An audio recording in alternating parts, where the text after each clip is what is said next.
Happy Wednesday, everyone. It is, like I mentioned on Monday's video, we're going to do a demo here of a sign, just kind of a simple sign. But before that, just want to send our thoughts and prayers out to everybody in Las Vegas and everybody affected from that that incident, that horrible event in Las Vegas. I could go on for a long time, but I'm sure most of you could probably understand and imagine what I have to say about that. We only live about 90 miles away, and we have some family there. Everybody in our circle so far that we know is safe, but crazy times we live in. But anyway, back to why we're here. So I got a call the other day from a gentleman out of Southern California. He wanted a sign, found me on the internet somehow, wants a sign. So it's just basically a 6x30 sign. And I took all the, and this is kind of what I wanted to get into a little bit on this. I'm going to take you through the whole process. But when I take an order over the phone, I always make sure that they send me an email with exactly all of the details that we talked about on the phone. The spelling, number one, for sure. Kind of a price, obviously, and all the details that we can think of, what kind of edge and all that. So as I learned this the hard way, always, if you can, get an email from them confirming the spelling for sure and all the details that you can get. So I wanted to throw that out at you, because in the old days I didn't do that, and there was a couple times where I wish that I had have. Anyway, so it's just a simple sign. I'm going to use a piece of redwood fencing. I have surfaced it on one side, not completely. Now that you guys know, the way I surface is I just use my my rough sanding belt. That's, in fact, you can see it's kind of loaded up with redwood right now. And by the way, this pad that I talked about on Monday, it works so good. I actually sanded cross grain on this with nothing. I'm going to take a chance here. We're going to see if it's going to work.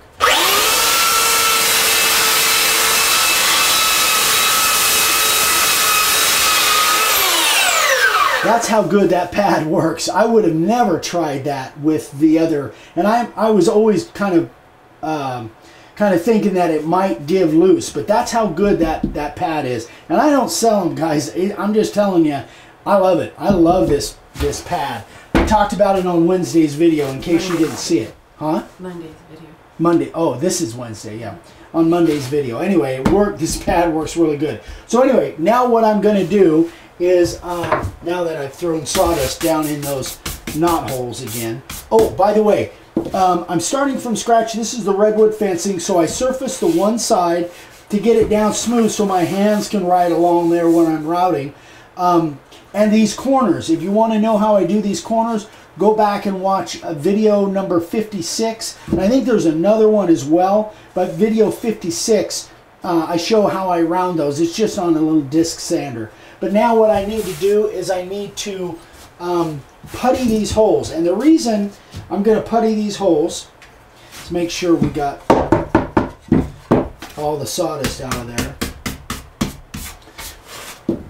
And my putty knife is... So I'm going to use this. This is redwood, so I'm using the walnut putty because it's a pretty good match for the redwood. And I use the plastic wood. I don't want it to drip. They always do the can upside down. So it's the plastic wood, and then this is the walnut.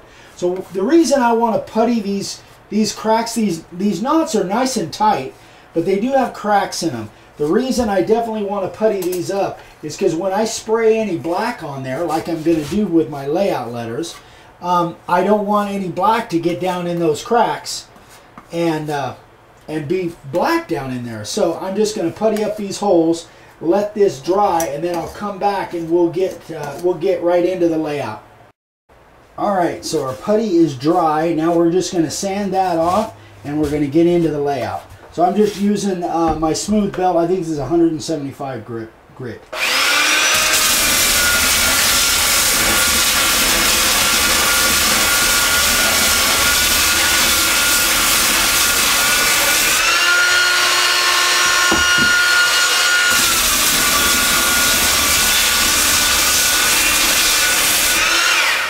All right. Voila. The only reason I flipped that around is because this 3/4 inch MDF is just a little taller than that now, and I didn't want to sand on that when I brought it down. That's the reason I flipped it around, in case you were wondering. All right, so now what makes this sign a little bit different than my normal ones is a guy wanted a special font. This is an Arial bold font, and that's what he wanted. I have my layout over here. So these are, when did I make these? 3-inch? Yeah, 3-inch letters, 3-inch tall letters, and they're just an Arial font. So what I'm going to do is just draw a line here, make sure that I'm kind of centered. That's about right. Hope I'm not moving around too much. No, okay. So it's going to say AVSC. Make sure you got your S the right way. I'll turn it around here once I get it all. Flight line. And I'm not sure, well actually I have no idea what AVSC, I'm sure somebody out there knows what that means. L-I-N-E. So I cut these letters specially, I kind of condensed them a little bit. That's a cool thing about the laser. Cutting these laser letters out is that you can do that. So these are going to be all inset, and that's one of the reasons I wanted to share this on camera, is because I haven't done letters like this inset for quite a while. So the thing about inset letters is you can put them almost touching. You don't have to worry about getting around them with the router bit. Now where these knots are, where I filled in these knots, I'm just pretending like they're not even there. If I happen to have a letter that goes over the top of those, great. If not, it doesn't matter, because they're all filled in now, so they're just like the rest of the regular board. So let me know if I'm spelling something wrong. But I'm just gonna lay these. So flight line is actually 2 words, according to this gentleman. Flight line is 2 words. That's the way he wants the sign. I don't care if it's 2 words or not, because I have it written in an email from him. That's the way he wants it. And that's the way he wants it. So that's the way he's gonna get it. So flight line. So what I need to do here is just make sure that my spacing is pretty much all the same. And this Arial font will look pretty good even with them, the letters really close together. I'm going to crowd these just a little bit more. The other reason that I decided to do this on film is because I don't very often do big inset letters like this. Most of the time when I do bigger letters, they're outset. So I'm going to do these, carve these a little bit different than what my normal inset letters are. Alright, so I've got about the same, I'm just eyeballing, that's about 1 1/4 inches. That's about 1 3/8 inches. Well, that's actually about 1 3/8 inches. I thought I was about right. So it looks like my spacing per word is about the same, and my spacing in between my words is about right. So now we are going to just lay that out. I'm going to move that up and put my paper down so I can spray it. I'm going to use, in this particular instance, I'm going to use the Rust-Oleum primer to spray these layout letters on, because it's cheaper than the ink. And this is redwood, so the redwood doesn't tend to bleed anyway. So this is the stuff, and I've already pre-shook this. I'm going to shake it a little bit more.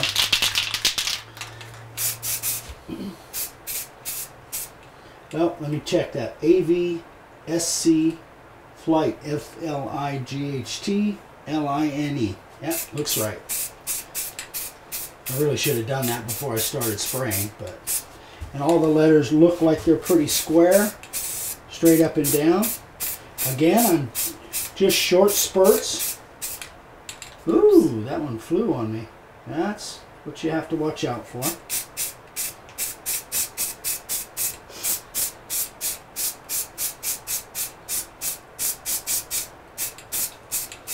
Hope I didn't spray my pad right there.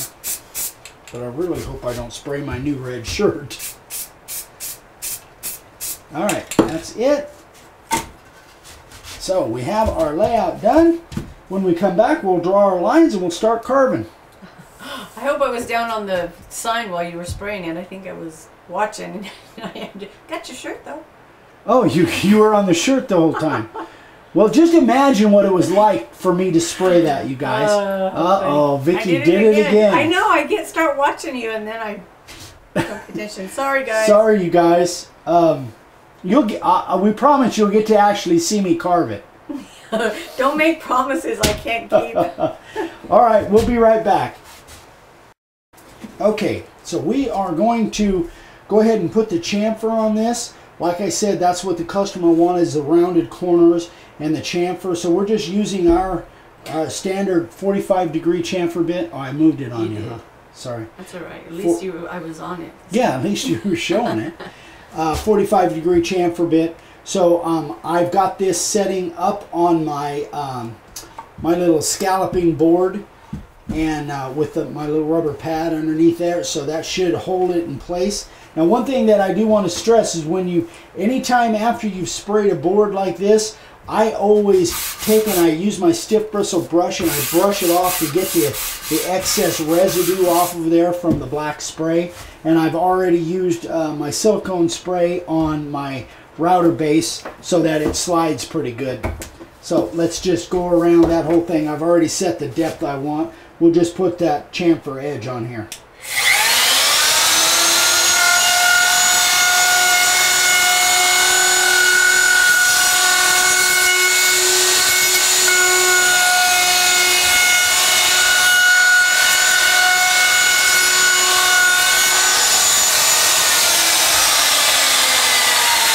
That'll look nice. So I'm going to go ahead and flip it over, do the other side, but we don't need to show that. We'll come back in just a second and get into the routing. Alright, so we've got our board pretty much ready to go. I'm just going to draw lines top and bottom like you guys that have been watching for a while know I do. On some letter fonts, some letter styles, it's not as important. But on one like this, where it's all pretty much straight lines, it's a little bit more important. So anyway, that looks like they all look pretty good. So we'll just brush that off and let's get into this. All right, I am using my profile bit. So I'm not sure what angle I need to be. That look right? This is one I've been using for, I don't know, the last 30 or 40 signs, so they last for a while. I'll put my cheaters on. So what I'm going to use is I'm going to use my profile bit. Again, these are inset, but I'm going to use my profile bit on the inside, and then we'll take what's left after the profile carving is done. We'll put in, use a different bit to take out what's left. Let me see if my little light is going to work. I didn't even check it. Yeah, looks like it's pretty charged up. Sorry about that. Alright, I'm not sure on the depth. Let's check it out and see. You with me?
Okay, let's talk about this a little bit. So if you guys go back and watch that, you'll notice that I did almost all my carving from the top pulling down. That was because this is somewhat of a vertical grain. It was a little tricky to carve. That really was catching. That's the thing about redwood, is it tends to be grainier than the cedar. It was tending to grab a little bit when I was going the wrong direction. So I was forcing myself to start at the top and pull down. Number one, that gives you a little bit more control because you can see exactly where the router bit is cutting all the time. And in this particular instance, it actually cut the grain a little bit easier cutting that direction. So, again, something that I want to reiterate, you're still down on the board, babe. Normally when I'm doing inset letters, you guys, if you've talked to me on the phone or listened to watch a lot of our videos, I say I always use the 60-degree bit when I'm carving inset. That's always except sometimes. So that makes sense. Yeah, always except sometimes. So in this particular case, I wanted to do these inset letters. Normally I would do them with the 60-degree, but I wanted to leave a little bit more meat in there and go back, and I'm going to do that with a 90-degree and take that out and leave that texture down in there, which I like the way it looks that way. So I'm going to go ahead and finish up the rest of this sign off camera, doing exactly what I've done here, and then we'll come back with a 90-degree bit and we'll take out the rest of this meat and leave a really nice little texture down in there. So we'll be right back. Okay, so we have all of the, I guess you would call it, inside profiling of these inset letters. Now I'm going to go back with my 90-degree bit. This is the one that I would normally use for background or what we call cleanup around outset letters, but it can also be used on inset letters when you have the room to do it. So again, this process is more time consuming. It's harder than using a 60-degree, but I just wanted to do it because I hadn't done it for a while, and I kind of like this kind of letter with some really neat texture back there.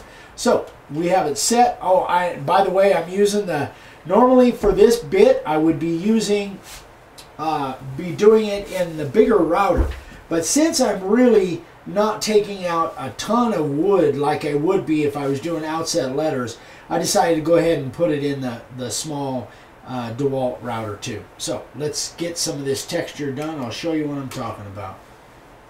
Here we go. Sorry. It's okay.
Let's blow that off a little bit, see what it looks like.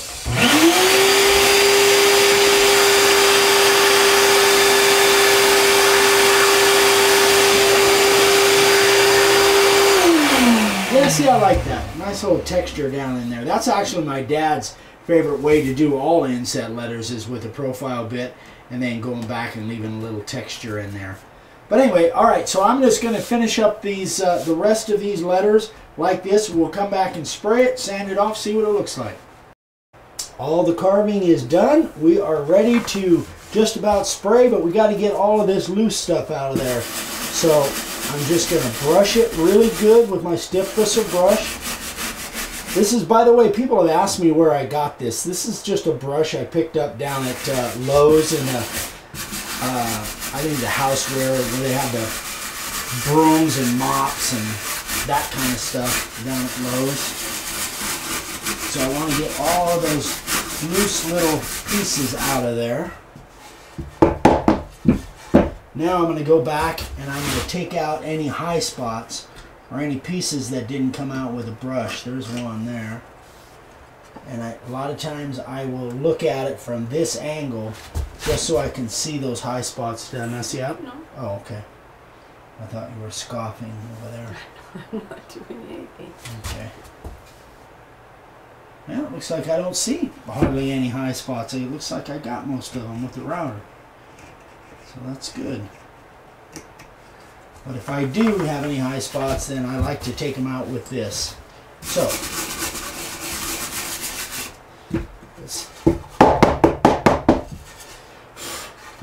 alright, so now we are going to spray this thing. I got to put my paper down.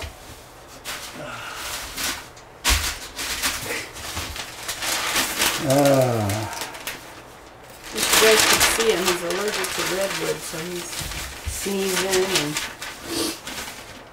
Yeah, I guess I'm in the wrong profession to be allergic to sawdust, but that's all right. The positives outweigh the negatives. All right. All right. Yeah, I'm coming around. I'm going to come around over there. So I am going to spray the edge. This is my little Lazy Susan setup that Dad made a couple years ago.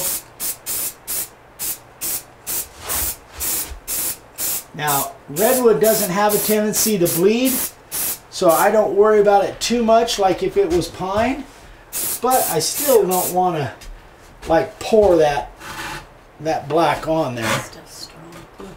Yeah, it is pretty strong.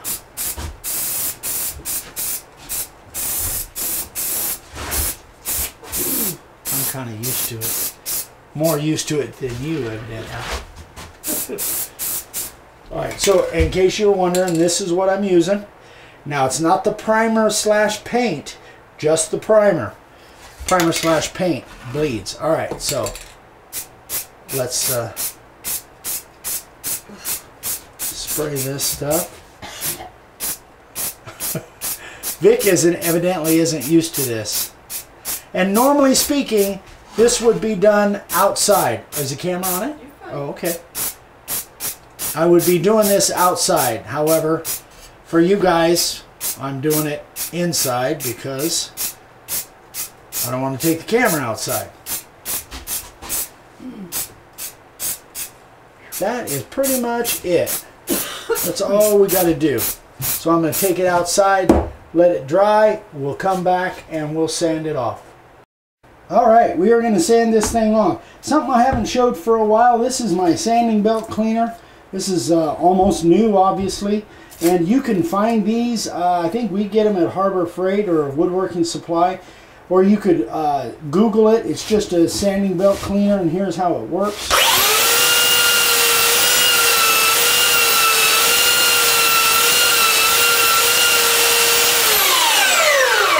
Works pretty good. Almost like an eraser. Yeah, that's what it is. Big piece of rubber.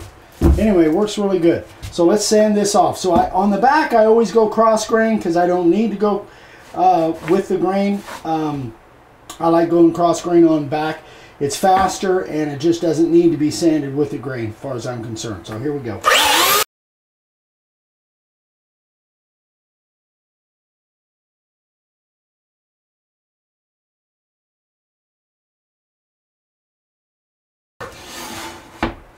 Now on the surface, we'll go with the grain.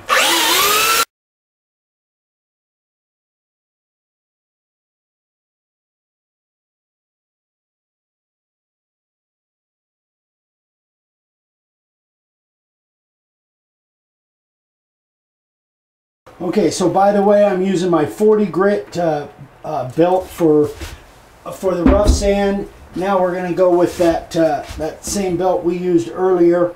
I think we used it earlier for something. Anyway, this is, I think it's a 175 belt.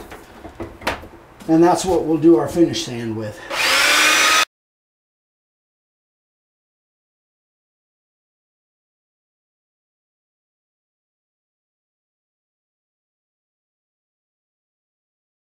So, like I've talked about before, that the reason I like these little belts, or these little belt sanders, is it allows me control of where I need to sand a little bit more. So you can see, I don't know if you can get in here, you can see there's a little bit, still a little bit of roughness left on the board. There's a little black spot there, there's a little black spot there, there's a couple little ones over in here. There was a couple here just a second ago that I took out. So it allows me to get and kind of pinpoint really where I want more wood taken off because of little places like that.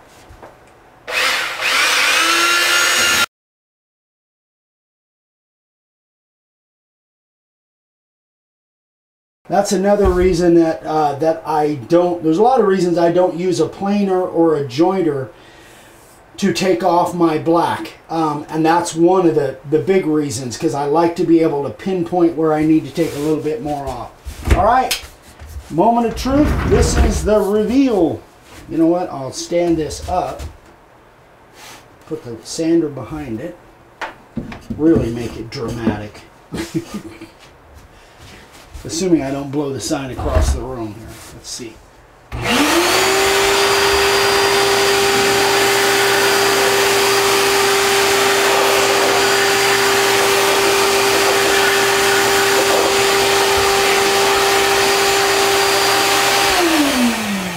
Not too bad. We got a couple little high spots we got to touch up there, but all in all, looks like 1, 2, 3. Sawdust is now settling again from being airborne, but few little high spots we need to touch up. Jeez. Yeah, a lot of sawdust in the air. Okay, so next we're going to go outside and we're going to put a finish on this thing.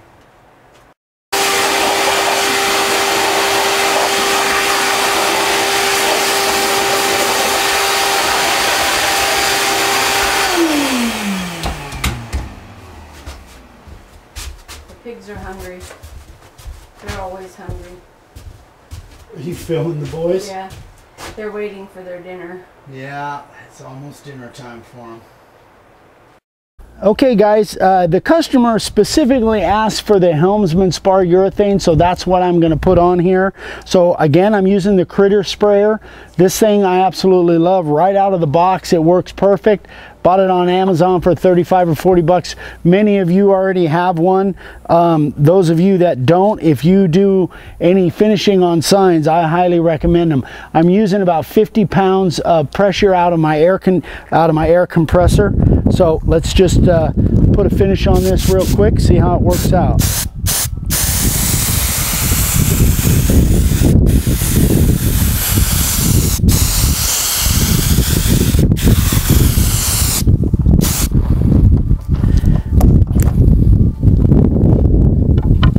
So now what I'm going to do is I'm going to go all the way around the edges just to make sure the edges are got really well. Got to get in front of the camera here for a second. Sorry, I'm running around here. Now I'll just do the surface.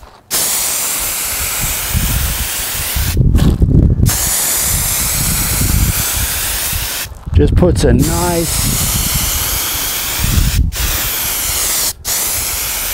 nice even coat on there, and that is it.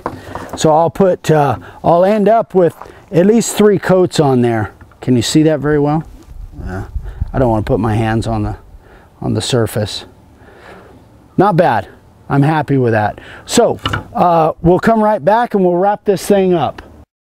All right, guys, that's pretty much my whole process. I hope you guys, especially you new people that haven't seen that before, that maybe haven't watched a bunch of videos that we've done in the past. We got a whole bunch of them to watch, but that was something a little bit different. I know somebody's going to ask, how much did I get for that sign? It's basically 6. It was about 5.5 by 30 inches long, and I got 125 plus shipping for that sign. So it's not bad. I had, I don't know, hour and a half, 2 hours in it. Not bad.